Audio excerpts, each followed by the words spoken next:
Merħba għal darb'oħra ħbib tiegħi programm ieħor hemm miktub, programm fejn fih qegħdin niddiskutu dak li Għaxuwa qal f'Mattew 24 fejn qal illi ġejja tribolazzjoni, ġejja persekuzzjoni fuq il-Knisja. Nafu li anke Għaxuwa qalilna illi f'ismu ħafna se jiġu arrestati, ħafna se jintafgħu il-ħabs, ħafna wkoll se jiġu maqtula. U rajna fl-ewwel programm f'dina s-sensiela żewġ rakkonti mill-tieni ktieb tal-Makabin fejn fihom iddeskrivejna it-tertura li kien jgħaddi minnha il-poplu Ludi sempliċement għax ma rridx jikser il-liġi ta' Alla. U rajna fiż-żewġ rakkonti rajna l-Eliżir illi irrifjuta li anki jikol biċċa laħam ta' parsi majjar kien aħjar li jieħu l-mewt milli jqarraq bħutu l-oħra li kienu hemmhekk qed jaraw. U kif tiftakru għalaqna ir-rakkont billi għadna li dan ħalla eżempju ħaj, eżempju kbir lill-komunità Ludija ta' dak iż-żmien li kienu qegħdin għaddej minn dawn l-affarijiet.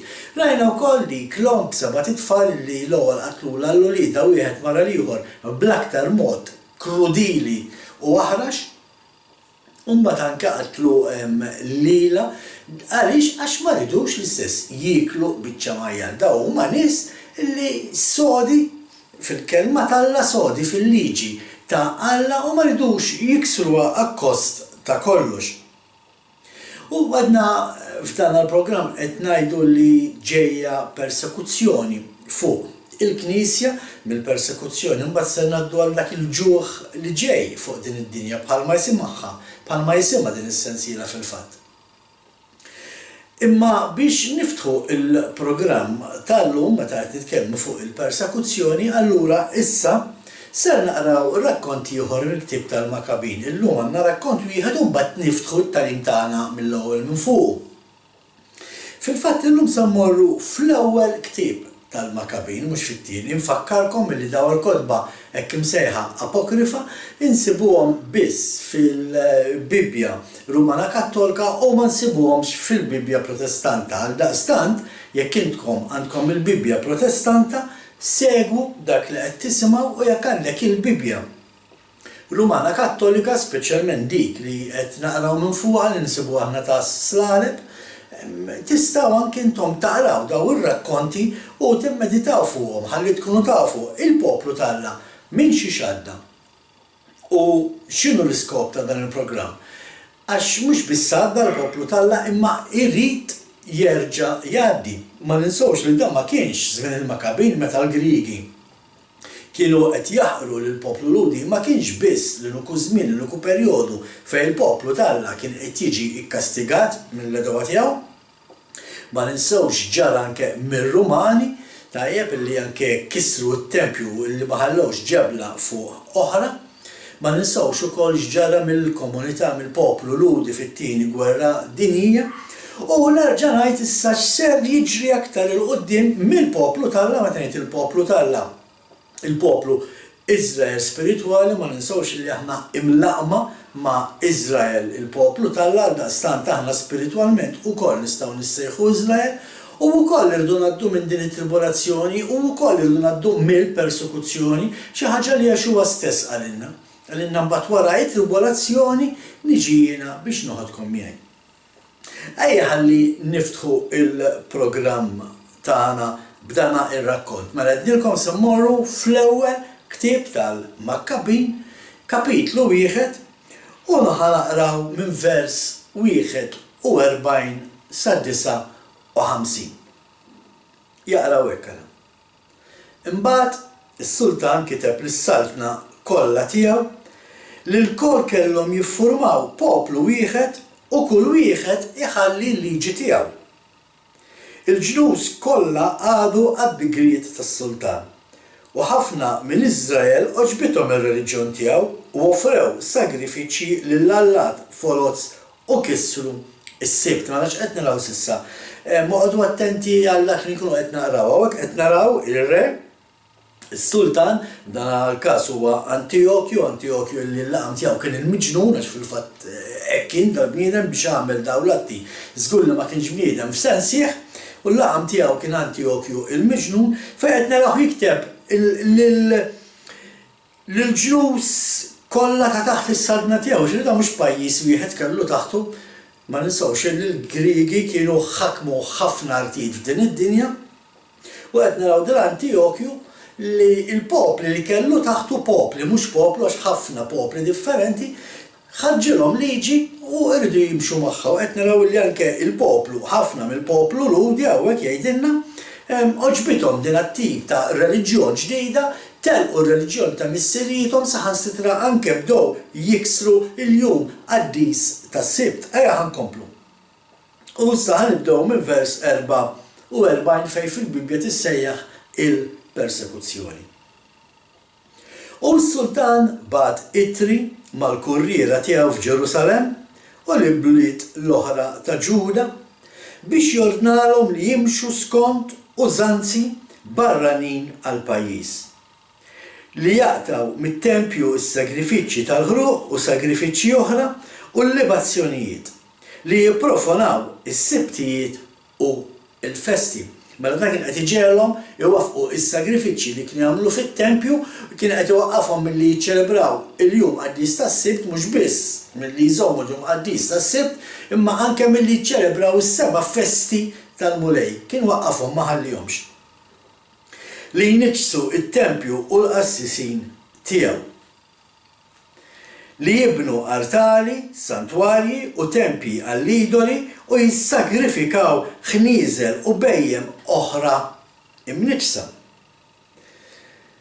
Mela qed naraw da qed jordnalhom biex anke fuq l-artali tagħhom daw jissagrifikaw annimali illi Alla ma kienx jaċċetta bħala sagrifiċċju. Tajjeb? Kien qed imur litteralment kontra l-liġi tal-Alla qed jordna lin-nies biex jagħmlu dak li kien qiegħed jgħidilhom hu. Li jħallu lil-uliedhom bla ċirkunċiżjoni u jittebbaw b'kull xorta ta' ħmiġ u nġies. B'hekk jinsew il-liġi u jbiddlu l-kmandamenti kollha. Kull min ma joqgħodx għad-digriti tas-sultan jagħtuh il-mewt. Mela diġà qed naraw hawnhekk is-sultan kien qed joħroġ liġijiet tas-suġġetti li kellu taħtu għall-popli, għall-ġnus li kellu taħtu u min ma kienx jobdi il-liġi ta' dana is-sultan kien jiġi maqtul. Dana ħbib tiegħi nfakkarkom illi ma sarux biss fi żmien dan ir-re nerġa' ngħid, imma qed infakkar pereżempju dawn huma affarijiet din hija persekuzzjoni li anke l-Knisja Rumana Kattolika għaddiet lil ħafna Kristjani sempliċement għax ma kienux jemnu ma kienux it-twemmin tagħhom ma kienx Ruman Kattoliku.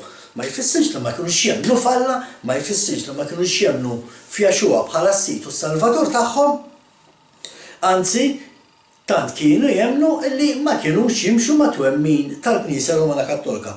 U l-Knisja Rumana Kattolika għamlet l-istess kruċijiet anke li semmejna fl-ewwel programm ħbib tiegħi ta' fi żmien l-Inkwiżizzjoni Spanjola.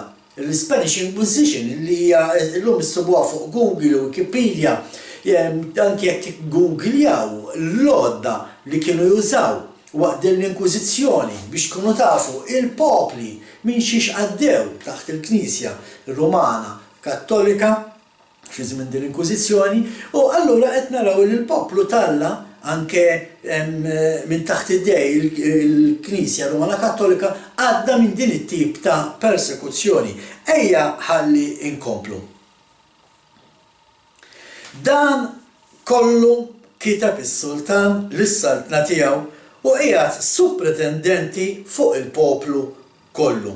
U ġiegħ lill-bliet ta' Ġuda waħda joffru is-sagrifiċċji. Dispeċini ngħid dawn huma affarijiet li iva ser nerġgħu narawhom, iva ser ikun hemm dawk li ssejħu l-qudiem street leaders, nies li jkun moħħhom fil-ġirien jirrapportaw kollox jekk inti tkun qed tagħmel xi ħaġa li hija Kristjana u l-gvern ma jkunx irrek tagħmel li dawn huma l-istess nies li ħajrapportawk. Mhux qed nesaġera, dan affarijiet li fil-futur ser jiġru. Issa l-futur jista' jibda lina minn għada, daw l-affarijiet jistgħu jibdew 10 snin oħra, jistgħu jibdew 50 sena oħra, imma ġejjin. U għalhekk irridu noqogħdu attenti x'qed tgħid il-kelma tal-Alla. Ejja ħankomplu. Ħafna mill-poplu marru għan-naħa tagħhom. Kollha nies li abbandunaw il-liġi, meta qed jgħid abbandunaw il-liġi, jifer abbandunaw il-liġi ta' Alla tajjeb. U għamlu d-deni fil-pajjiż. U bekk ġielu lill-Iżrael jistaħbew f'kull ken li kellhom. F'dan il-vers qed jgħid li dawk li verament baqgħu lejali li l-liġi ta' Alla l-missier kien ikollhom jistaħbew. Jistaħbew biex ma jinqabdux, ma jiġux arrestati, ma jiġux torturati, mitfu għal-ħabs u maqtula. Ejja, ħalli inkomplu, issa wasalna vers 54 fej ħanitkellmu fuq il-profanazzjoni tat-Tempju. Il-15 tax-xahar ta' Kislew tas-sena 145 Antiochju tella idolu, profanazzjoni u ħerba fuq l-artar. U hekk ukoll tellaw artali fil-bliet kollha ta' Ġuda kif iddur. Ħarqu l-inċens fil-bibien u djarhom u fil-pjazzezz. Il-kodba tal-liġi li rnexxielhom isibu għamluhom bċejjeġ u ħarquhom. Issa nitkellmu fuq dan il-paragrafu ta'. Kull min kienu jisibulu xi ktieb tal-patt jew inkella kien ħares il-liġi kienu jagħtuh il-mowt bis-saħħa tad-digriet tas-sultan. Għax kellhom il-forza hekk kienu jagħmlu mal-Iżraelin li kienu jinqabdu fil-bliet minn xahar għal xahar. Fil-25 tax-xahar offrow sagrifiċċju fuq l-artar li tellaw fuq l-artar tal-ħruq. Interessanti tkunu tafu ħbib tiegħi li meta qed jgħid hawnhekk il-25 tax-xahar ta' Kislew kien dak li illum huwa il-25 ta' Diċembru. Fil-25 ta' dan ix-xahar daw ħolqu festa għamlu sagrifiċċji fuq dal-artari, xi ħaġa li llum anke ħafna Kristjani dehom jiċċelebraw b'mod ta' parsi moħbi wara l-kelma Kristjaneżmu, imma għadhom jiċċelebraw din il-festa fil-25 ta' Diċembru. Imma interessanti li qed naraw huwa illi kull min kien jinstab bil-ktieb tal-liġi kienu joħtoħdulu u kienu jqattawhomlhom b'ċejjex jħarquhom. Illum dak il-ktieb tal-liġi huwa l-Bibja fil-fatt. Il-Bibja hija l-ktieb tal-liġi u għad jiġi żmien ħbib tiegħi. Meta ma nkunux nistgħu nimxu fit-triq bil-Bibja f'idejna għax se jkun hemm l-street leaders jirrapportawk. Ma tistax inti tlaq għan-nies id-dar tiegħek u tagħmel Bible study għax se jkun hemm min jisimgħek tfaħħar il-mulej bil-kant u ser jirrapportawk. Se jkun hemm żmien fejn għalina l-inqas li nemmnu għax jekk inti ma temminx dinha mhux se tkun problema li. Se jkun hemm żmien fejn dawk li jżommu l-jum tas-Sibt Qaddis ser jiġu ippersegwitati. U jiena waħed minn dawk li nemmen li anke il-mod kif hija mħarb tal-ekonomija tad-dinja llum permezz ta' dan il-COVID-19 coronavirus jista' jkun li qed jiġi żmien fejn isma' l-gvernijiet jgħidulna ikolkom tiqpaw bl-istess paga imma biex inqumu fuq saqajna tridu taħdmu 60 flok 5. U għaldaqstant ikolkom taħdmu mit-tnejn sas-Sibt. Dawk li jżommu l-jum tas-Sibt Qaddis ovvja dana se jippruvaw jirrifjutaw kemm jista' jkun u għaldaqstant se jiġu arrestati mitfu għal-ħabs ħafna jista' jkun anke jitilfu il-ġob tagħhom. Mhux qed nesaġera. Mhux qed nesaġera diġà naf li kien hemm min ġie meddet anke għax ma jridx jieħu l-injection tal-vaċċin bħalissa. Kien hemm min ġie meddet illi jitlef xogħlu. Ġifieri dawn l-affarijiet mhumiex il-bot ħbib tiegħi ta'. Dawn l-affarijiet li qed isseħħu madwarna. Il-fatt li forsi ma sseħħawx lilek ma jfissirx li mhux jiġru. U dak li qed ngħid insod snieħ u nerfa' r-responsabbiltà tiegħu kollha ta'. Imma kif qed naraw ħbib tiegħi.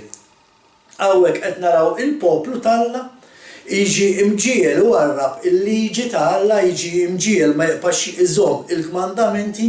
Pereżempju aħna għandna l-ewwel kmandament, jien u Alla sidek ma jkollokx Alla ieħor għajri, imma se jiġi żmien meta inti ħad tiġi mġiel ta' dura xi ħaġa differenti minn l-Alla ta' Abraham, Isaac u ta' Ġakobb. U jekk inti tirrifjuta, ħatgħaddi minn din il-persekuzzjoni, ħad tiġi arrestat, mitfuħ il-ħabs, itterturat, anke forsi maqtul. Ħajt toħdulna l-Bibji jinħarqu biex ma nsibuhomx, u għalhekk huwa importanti li llum inkunu nafu xi tajt il-kelma tal-Alla, għalhekk importanti nistudjaw biex meta niġu assjunno ta' dak kollu li qed naraw issa, allura meta niġu aħna biex ngħaddu minn dawn l-affarijiet, il-kelma tal-Alla tkun ġo qalbna, tkun ġo moħħna. U nkunu nafuha ma jkollokx għalfejn toqgħod tiftaħ il-paġni tal-ktieb biex tkun tista' anke forsi tgħin il xi ħadd permezz tal-kelma tal-Alla, ma l-kelma tal-Alla tkun f'qalbek u toħroġlok. Kif qed naraw ħbib tiegħi hawnhekk l-istess bħal mettilkom fl-ewwel programm.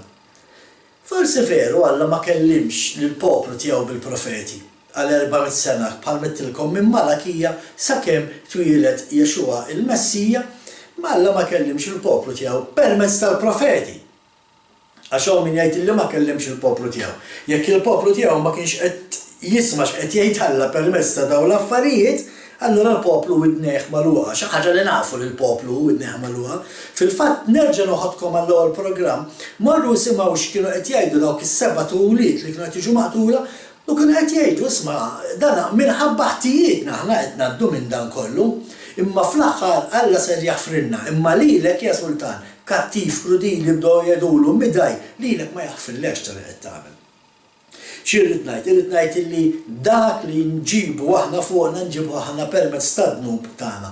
Jiena nemmen li anke din il-coronavirus issa li ormai ilha aktar minn sena idur fuq id-dinja u jagħmel ħerba minn kollox, huwa mod illi bih Alla qed jiġġudika id-dinja għal ħażen tagħha. Imma bħalma qedtilkom, allura Alla jiena nemmen xorta kien qed ikellmu l-poplu tiegħu permezz ta' dak li kien qiegħed jiġri. Kif nafuh dan? Għax Antiochju Epiphanes kif jgħidulu, Epiphanes, Antiochus Epiphanes, ġifieri il-miġnun, Antiochus il-miġnun dik li tfisser, saltan mis-sena 175 sas-sena 164 qabel Kristu. Ġifieri f'dak il-perjodu ta' 400 sena li Alla ma kienx qed ikellem il-poplu tiegħu permezz tal-profeti, kien qed ikellimhom permezz dak li kien qed jiġri ġewwa Iżrael. Kien qed ikellimhom permezz dak li kien qed jiġri fil-poplu tal-Alla. U għalhekk qedtilkom bħallum lilna wkoll ikellimna il-mulej.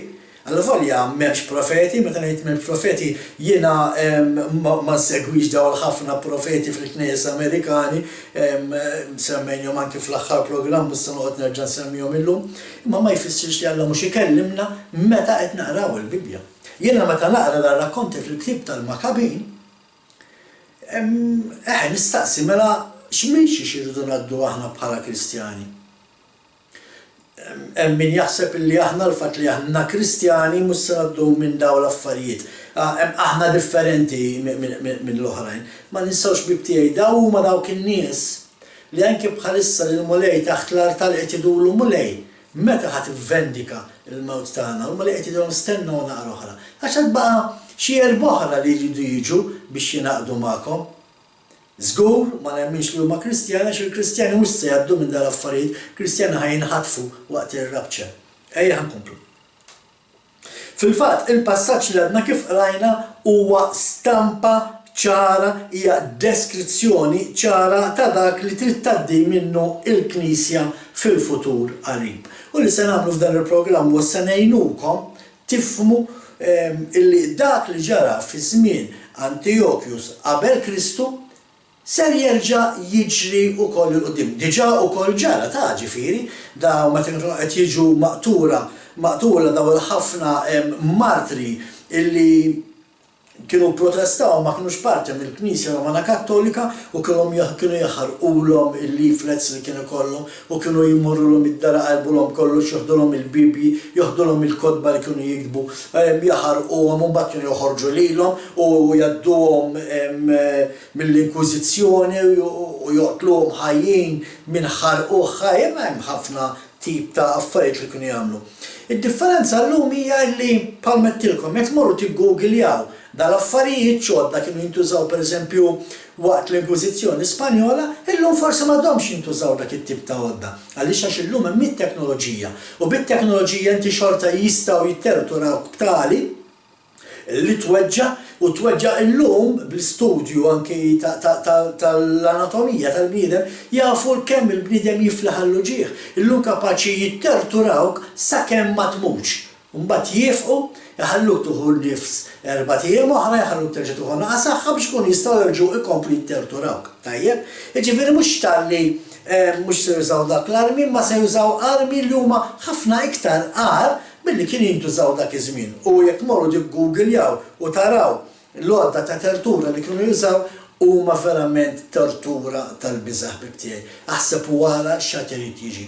Mhux ta' b'xejn, Jaxua għalilna illi qatt irid jiġi żmien u kien hawn dwejja kbir li fid-dinja qatt ma kien hawn bħalu. Ejja ħalli inkomplu naraw f'dana il-passaġġ. Qed ngħidu dak li ġara lil Makabin ma ġarax biss lil Makabin imma ġara ħafna aktar drabi. U ħansemmulkom fil-fatt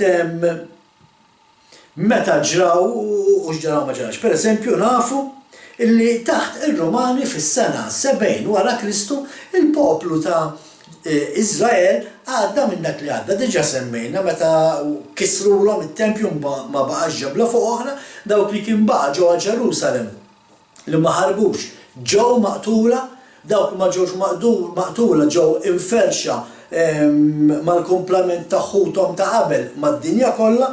Tajjeb, ma ninsawx mbagħad ukoll l-Inkwiżizzjoni li qed insemmu, l-Inkwiżizzjoni Spanjola tal-Knisja Rumana Kattolika, ma ninsawx il-Hitler pereżempju fit-tieni gwerra dinjija.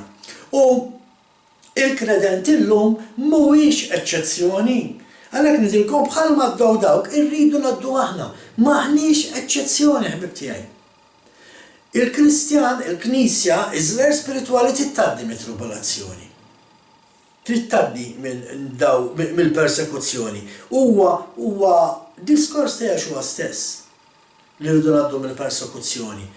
Naraw fil-fatt dalwaqt fil-futur qarib ħa naraw mexxejja, ħadulhom hekk imġienen bħal Antiochju, immexxija minn mexxej miġnun għad jerġu jqumu kontra l-poplu tagħna. U qed naraw anke illum fil-preżent. Qed naraw x'qed jiġri madwarna. Naħħejna l-Alla minn kull imkien, naħħejnieh minn ġol knejjes, naħħejnieh minn ġol djar tagħna, naħħejnieh minn ġol iskejjel, naħħejnieh mill-postijiet pubbliċi, naħħejnieh minn ġol toroq tagħna, naħħejnieh minn pajjiżna. Bil-liġijiet illi qegħdin ngħaddu u l-poplu ama mhux qed jara. Qiegħed isegwi daw il-liġijiet li l-bniedem qed jgħaddi moqżiża kemm huma moqżiża, nafu li nkija u Malta qed jissemma ħafna l-liġi ta' l-abort, il-mulej liberana, għax nibża li l-abort ikun l-aħħar ħaġa li l-mulej jista' jissapporti il-qtil tal-innoċenti u naraw ħafna iktar minn ħażin iktar kastigi minn dak li qed naraw madwarna. Imma iva ħbib tiegħi. Illum l-istess bħal Antiochju diġà bdejna din it-triq. Qed iwarbulna, qed jaljenawna biex inessuna lill-Alla, biex inwarbu aħna stess lill-Alla u ngħixu ħajja differenti kif iriduna ta' fuq. X'irrid ngħid? Irrid ngħid illi dal-affarijiet diġà qed jibdew isaħħu tajjeb. U allura ejja ħanaraw x'nistennew li jiġri fil-futur meta l-Knisja ħatibda tkun ippersegwitata. U ħanerġa' nibda naqra xi frus minn dak li diġà qrajna. Fil-fatt ħanaqra vers 52. L-ewwel Makabin, l-ewwel kapitolu. Ħafna mill-poplu marru għan-naħa tagħhom. Kollha nies li abbandonaw il-liġi u għamlu deni fil-pajjiż u bekk ġelu lill-Iżrael jistaħbew f'kull kien li kellhom. Bħalma qedtilkom, dan iż-żmien ġej. Żmien ġej meta Iżrael spiritwali dawk illi jażlu illi jimxu mal-liġi tal-Alla Nissier, dawk li se jażlu li ma jsegwux il-liġijiet tal-bniedem li qed imorru kontra Alla x'aħna mhux qed ngħidlu m'għandekx tkun ċittadin tajjeb ta' liġi tajba trid tobdija. Ma fiha xejn ħażin li tobdi liġi tajba, imma jekk hija liġi li qed iġġielek tmur kontra il-kmandamenti tal-Alla, kontra il-liġi tal-Alla, allura hekk inti għandek dritt tieqaf u tgħid le, ma rridx nobdi il-liġi tiegħek għax jiena ma rridx nikser il-liġi tal-Alla. Bħalma għamel Eleżir, bħalma għamlu dawk is-seba' tulied u ommhom. U allura qed naraw li Iżrael spiritwali qed jiġi żmien fejn irid immur jistaħba għax ikun qed jiġi persegwitat. Il-problema fil-każ tagħna fuq din il-gżira m'għandekx fejn tistaħba fejn titmur tistaħbaw. Semmu li x'imkien fejn ħadd ma jaf bih. Imkien, dik hija problema u għalhekk nemmen li ħajkun żmien ikraħ ħafna għal min ikun qed jgħix fuq din il-gżira f'dan il-pajjiż. Illum bit-teknoloġija anke pajjiżi kbar ukoll ma tistax tistaħba, imma forsi għandek ċertu żmien, għandek ċertu ċans fejn tista' taħrab illa li l-art hija kbira, hawnhekk m'għandekx fejn tmur. Fil-fatt araw x'qalilna Jexua, għalhekk Jexua qalilna f'Mattew 24 tinsewx aħna l-bażi tagħna huwa Mattew 24, vers 13. Jgħid hekk ara. Imma min jibqa' jżomm sħiħ sal-aħħar dan isalva. Is-salva mhux mill-persekuzzjoni, ma jfissirx jekk inti teqpa' temmen falla m'intix ħadd tgħaddi mill-persekuzzjoni, Jexua qed jgħid isma' jekk inti tgħaddi mill-persekuzzjoni u ma ċċedix bħalma qed naraw li jagħmlu ħafna f'Iżrael, jekk inti ma ċċedix, jekk inti teqpa' sod fil-kelma tal-Alla, is-salva, x'jiġifieri is-salva, ġifieri tgħaddi għal ħajja ta' dejjem. Imma jekk inti iċċedi għal pressjoni u tuħu l-marka tal-bima, titlef l-opportunità titlef iċ-ċans li inti tgħaddi għal ħajja ta' dejjem. Għalhekk jgħidilna Jexua dan l-Evanġelju tas-Salt x'għandar fid-dinja kollha biex il-ġnus kollha jkollhom xhieda u mbagħad jiġi jitmiem. Il-ġnus kollha jafu bil-verità. Issa min ma jrid jaf bil-verità dik affari tiegħu, imma kollha jisimgħu. Bħalma aħna hawn Malta qed nagħmlu l-programmi tagħna fuq il-YouTube channel, hemm ħafna kongregazzjonijiet messjaniċi mad-dinja kollha li bħali jagħmlu programmi bil-lingwi tagħhom. Jifieri il-messaġġ mad-dinja kollha qed jasal, min ma jridx jisma' dik hija affari tiegħu. Ejja ħankomplu naqraw vers 56. Il-kotba tal-liġi li nnexxilhom isibu għamluhom b'ċejjeġ u ħarquhom. Kull min kienu jisibulu xi ktieb tal-patt jew inkella kien ħares il-liġi kienu jagħtuh il-mewt bis-saħħa tad-digriet tas-sultan. Ara ma taħsbux li ta' mhux reġa' ġej fuqna ħabib tiegħi ta'. Mhux qed nitkellem fuq xi ktieb magħmul mill-bniedem ta' dana mhux se jippersegwitaw kien tex tiftaħ xi ktieb ta' Benechin, jew xi ktieb ta' Creflo Dollar, jew xi ktieb ta' John Hagen, daw qed jgħidu għall-kelma tal-Alla. U għad jiġi żmien meta dawk li jikwotaw il-kelma tal-Alla se jiġu għaż-żuffjett, se jiżżuffjettaw bihom. Anzi ngħidlek diġà qegħdin f'dak iż-żmien fejn ħafna li jitkellmu fuq il-kelma tal-Alla id-dinja tiżżuffjetta bihom. Għad jiġi żmien meta dawk li jitkellmu fuq il-kelma tal-Alla jiġu arrestati mitfgħu għall-ħabs, torturati u anke maqtula. Fuq dawk il-kotba qiegħed jitkellem dan il-passaġġ. Il-ktieb qaddis, il-ktieb li fih insibu xi tajt il-kelma tal-Alla, il-Bibja fejn hemm il-liġi tal-Alla. Illa li għax minn ġol Bibja aħna għandna nkunu nafu kif għandna nimxu u ma nimxux. Kif jiena mhux ħanaċċetta ċertu liġijiet li jagħmel il-bniedem għax naf tgħid il-kelma tal-Alla u l-liġi tal-Alla tgħid li isma' da ma tistax tagħmlu. Mela jekk jiena ma nistax nagħmlu u xi ħadd se riġelli biex nagħmlu jiena ovvja li sejr nirrifjuta li nagħmel dak l-affarijiet. Huwa importanti illi nkunu nafu l-kelma tal-Alla xi tajt. Illa li hawnhekk qed jgħidilna nisma' si jiġi żmien meta ħajtoħdulna il-kodba, ħajtoħdilna l-opportunità, iċ-ċans li niftħu l-ktieb u naraw il-kelma tal-Alla x'qed tgħid. U għalhekk huwa importanti bħalma diġà qedtilkom li nkunu nafu aħna f'qalbna x'għandna, nkunu nafu x'għandna mill-kelma ta' Alla. Importanti li l-kelma ta' Alla tkun ġo qalbna, tkun ġo moħħna. Ħalli meta niġu persegwitati, ħalli meta niġu massura minna toħroġ il-kelma ta' Alla.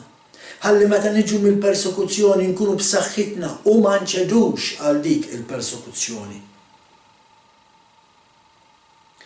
U fil-fatt allura issa qed naraw, infakkarkom illi qed naraw mill-ktieb tal-Makabin l-ewwel kapitlu, dak li għedna kif rajna huwa stampa ta' dak li qed nistennew ġej fuqna. Jibda jkun hawn nies apposta imqabda mill-awtoritajiet bħalma diġà qedtilkom u jekk jaraw għaddej mill-triq bil-Bibja f'idek jarrestawk. Jekk jarawk dieħel għall-argument id-dar tiegħek biex tiġi tagħmel Bible study, jarrestawk. Jekk qabel nibdew il-Bible study nkunu qed infaħru l-mulej bil-kantu jisimgħuna minn barra se jkun hemm min jirrapportana u jistgħu jkunu il-ġirien tiegħek stess. Issa jkun ta' ma' ġembek li qed jisimak u jċempel lill-awtoritajiet jgħidulhom isma' it-tali post qegħdin iżommu l-jum qed tas-sibt ta' qed jiċċelebraw bil-kant u jiġu u jarrestawna u jitfawna l-ħabs. Dawn l-affarijiet kollha għad iridu jerġgħu ħbib tiegħi.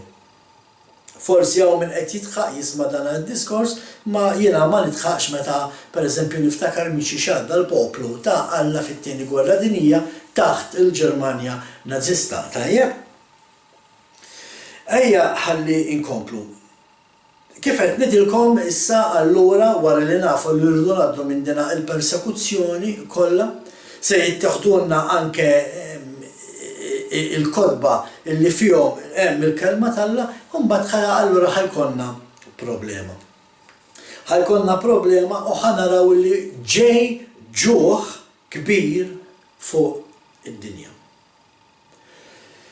Iftħu il-Bibja tagħkom fil-profeta Amos. Amos li ma tantx nisimgħu tagħlim fil-knejjes tagħna fuq. Araw xejdilna Amos, kapitlu 8, versi 11 u 12.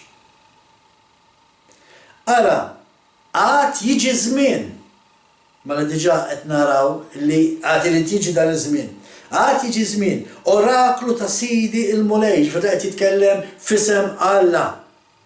U f'isem Alla qed jgħid nisma' għad jiġi żmien meta nibgħat il-ġuħ fl-art.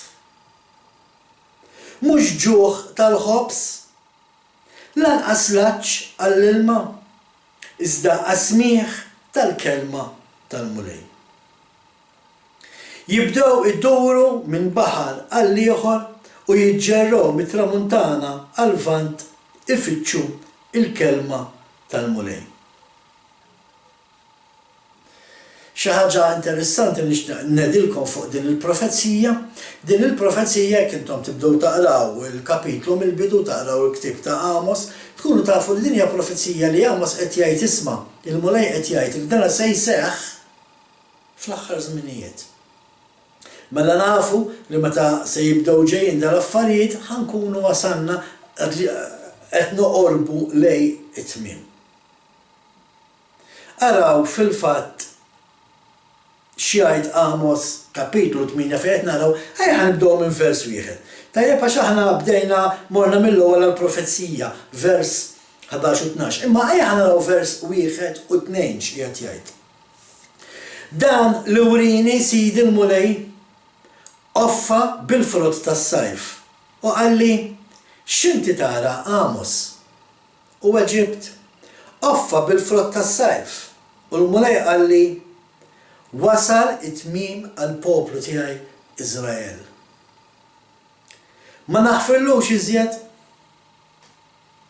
L-għana fit-tempju dakinhar jitbiddel fit-twerżieq. Oraklu tal-Mulej.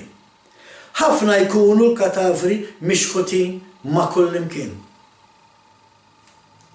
Mela hawnhekk qed naraw x'qed jgħid Alla u wassal it-tmiem għall-poplu tiegħi. Mela nafu li din il-profezija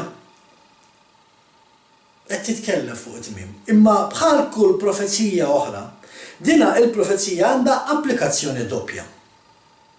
Il-kelma tal-li hija tant vasta bħalma dejjem ittilkom dak li Alla qal u seħħ ormai anke jien naf 2000 sen ilu ma jfissirx li ma kienx serġi jirrepeti ruħu u ma jfissirx li għad irid jerġa' jirrepetu ruħu. Bħalma qed naraw il-persekuzzjoni. Mhix xi ħaġa ta' darba ma baqgħet tirrepeti ruħha. U anke din il-profezija għandha applikazzjoni doppja.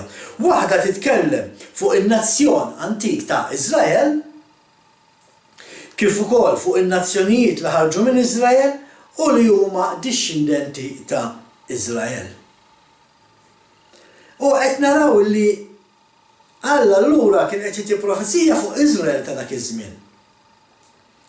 U kien qed jagħti profezija fuq Iżrael tal-aħħar żminijiet. Dak iż-żminijiet li issa qed jersqu fuqna. U meta Alla hawnhekk qed jgħid Iżrael, nerġa' ngħidilkom biex iddaħħluha f'moħħkom qed jitkellem fuq il-poplu tiegħu illi minnu nappartjenu aħna. Aħna imlaqma ma' Iżrael spiritwali. Mhux qed ngħid li jkollok il-passaport Iżraelit, Iżrael spiritwali.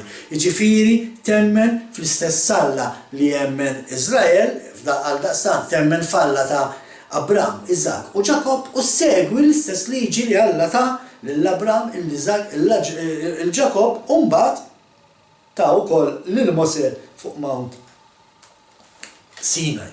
Ejja ħalli nkomplu. Qed naraw kif il-kelma Alla, fil-kelma Alla, il-ġuħ għal-kelma Alla dejjem ġi meta l-poplu kien maħkum minn qawwiet barranin. U li kienu jipprojbixxu lill-poplu ta' Alla jipproklamaw jew anke li jgħixu l-kelma Alla. Mela x'qed ngħidu? Qed ngħidu isma' kull meta l-poplu ta' Alla kien maħkum minn xi ħadd dejjem bata daw l-affarijiet. Per eżempju, aħna, anki aħna ta' Malta Messjanika nagħmlu għadi, kull nhar ta' Sibt nistudjaw niknedula il-porzjon tat-Tora. Xi ħaġa li tiġi studjata f'kull sinagoga, f'kull assembleja, f'kull Bible study group li huwa messjaniku mad-dinja kollha, kull nhar ta' Sibt ikun hemm dina il-porzjon mit-Tora illi kienet tiġi studjata. X'ġara meta it-tribu ta' Ġuda u t-tribu ta' Benġamin ittieħdu ġewwa Babilonja fl-eżilju, ma ħallewhomx aktar jistudjaw it-Tora. Allura x'għamlu l-Lut? Il-Lut qabdu passaġġi mill-kotba li kellhom tal-profeti dak iż-żmien, kienu jsibu kwotazzjonijiet li huma paralleli ma dak li kienet qed tgħid it-Tora u flok kienu jistudjaw it-Tora kienu jistudjaw lilhom, illi kien joħroġ l-istess suġġett għax hekk kienu jkunu paralleli, kienu jkunu qed jgħidu l-istess ħaġa li qed tgħid it-Tora. U fil-fatt allura mbagħad għandek inti issa parti it-Tora għandek dik li tissejjaħ il-ħaftora. Tajjeb, u mbagħad wara il-Kristjaneżmu wara li ġi Kristu fid-dinja, il-Kristjani bdew jagħmlu l-istess ħaġa permezz tat-Testament il-ġdid. U allura meta niġu biex nistudjaw nhar ta' Sibt il-kelma Alla apparti il-Bible study li jkollna normali ma qabel il-Bible study jkollna studju ta' Tora li ktib ġo fiha jkun hemm ukoll inkluż il-ħaftora u wkoll parti mill-Testament il-ġdid.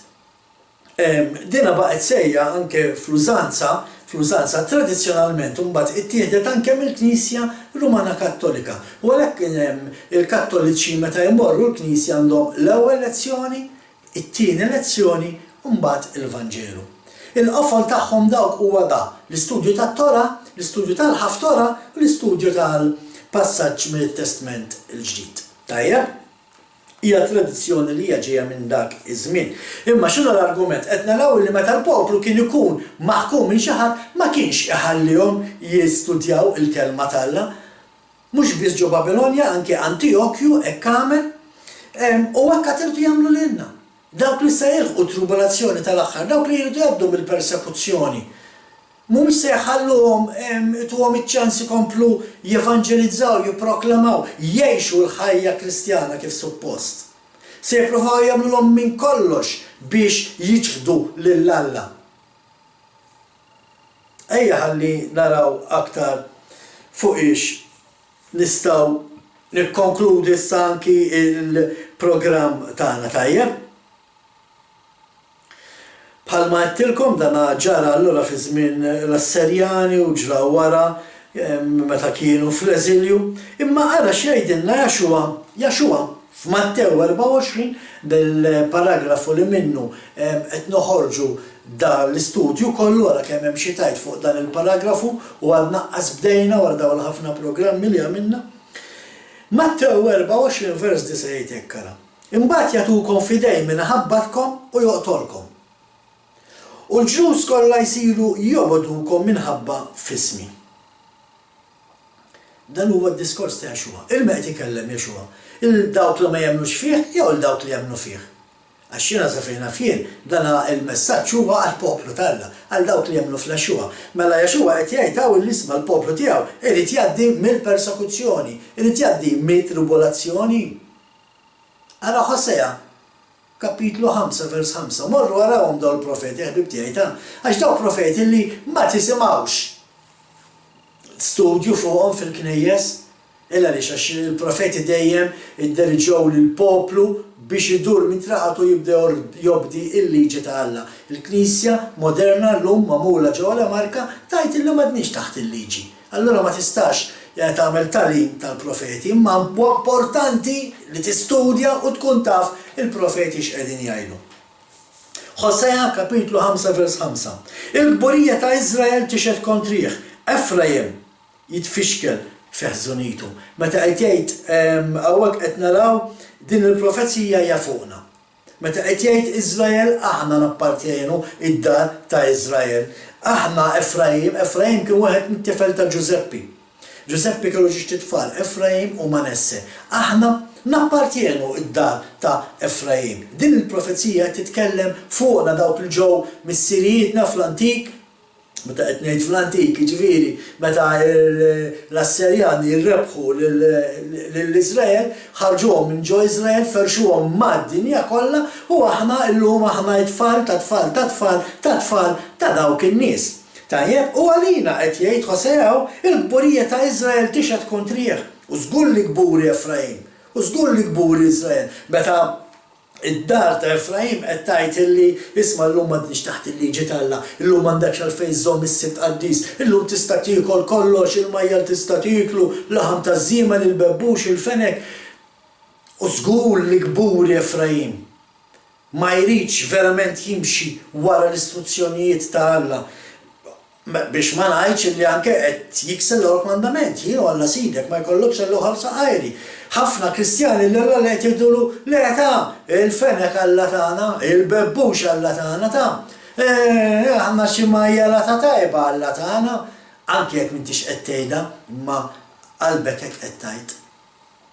Ejja ħanaraw l-aħħar skrittura qabel nikkonkludu l-programm. Ġeremija kapitlu 22 versi 8 u 9. U minn din il-belt qed jgħaddu kotra ta' ġnus u jistaqsu lil xulxin, għala l-mulej għamilha hekk il-din l-art kbira.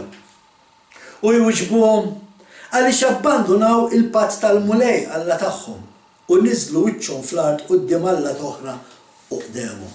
Mela x'qed jgħid Ġeremija ħbib tiegħi, hawnhekk Ġeremija qed jgħid illi il-mument li l-poplu tiegħu jabbanduna il-patt ta' Alla, il-liġi ta' Alla, it-Torah ta' Alla,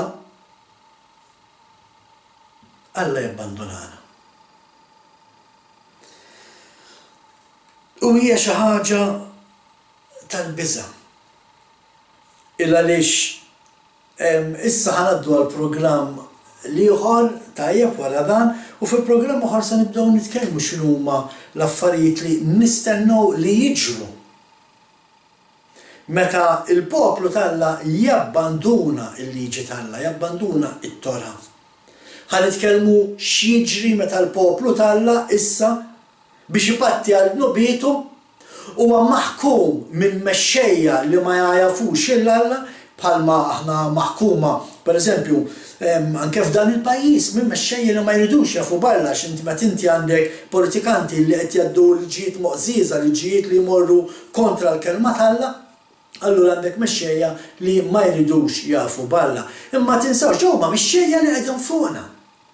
Mexxejja li Alla qed juża biex jikkastigana ta' dnubietna.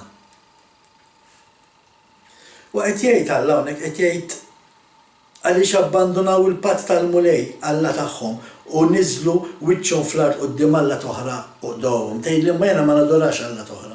Jekk inti wieħed minn dawk li temmen illi llum għadek taħt il-liġi m'intix qed timxi wara Alla tal-Bibja, tajjeb qed timxi wara Alla oħra ħbib tiegħi. U għallhom ħanifqu hawn. Ħalli issa fi programmi ieħor naraw il-konsegwenza x'inhi. X'ħan nistennew li jiġri f'din il-persekuzzjoni issa? S'issa wasalna li l-poplu jkun maħkum minn nies li ma jafux balla. L-għadu tagħna f'dak il-każ. Allaqas huma jarawna bħala għadu tajjeb għax ma jaħdux pjaċir b'dak li aħna ngħidu. U ħanaraw allura x'inhi l-konsegwenzi issa, x'nistennew li jiġri allura meta aħna qed ngħaddu minn din il-persekuzzjoni, x'effett se jkollha il-persekuzzjoni fuq il-poplu tal-Alla. Dan ħanaraw fil-programm li jmiss wara dan għaldaqstant inħeġġiġkom biex ma tinsewx dak li għandna għalikom ippreparat. Bħalma dejjem ngħidilkom ħbib tiegħi qatt toqgħodu fuq il-kelma tal-bniedem, oqgħodu biss fuq dak li hemm miktub. Fisem il-komplement ta' sħabi ta' Malta Messjanika insemmilkom.